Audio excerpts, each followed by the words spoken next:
ចាខ្ញុំសួរលោកតាវាចានេះអ្នកខេត្តស្ទឹងត្រែងស្គាល់ច្បាស់ថៃគេអ៊ំថៃគេ ថៃថ្ម ថៃថ្ម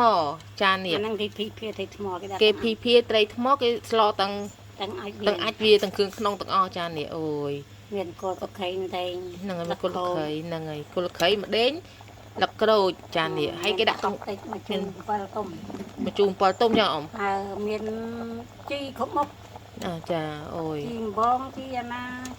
ហើយចានេះមើលដាក់ទាំងអស់យីរួមគឺដាក់ទាំងអស់តែហ្មងលាងឲ្យប្រងដាក់ចូលតែហ្មងសូម្បីតែអីក៏អត់យកចេញដែរ គេហៅត្រីថ្មដំឡូវត្រីហ្នឹងគឺស្លមកគឺលាងទឹកដាក់ចូលយកតែហ្មងចានេះ វាជាងយកលឹងយកពោះវាចេញអត់ខ្លាំងទេ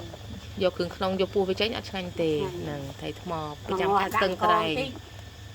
ដាក់អង្គយើងក៏ខ្លាញ់តិច ចា ហ្នឹងអត់ដល់ផុយដល់ពេលឆ្អិនហើយយើងមានជូរ7មានជីរ៉ាក់ជីអាណាជី អូយនេះ អំបងអីទៅខ្ទឹមអីទៅជ្រក់ធំឈ្ងុយដូចយើងស្ងោរ តំណងមែនតែនមានត្រីនឹងមួយហូបចំណេញគឺដាក់ទាំងអស់ អត់ទៅមានកម្លាំងហ្នឹង ហ្នឹងហើយបើទៀត ហើយមានជាតិ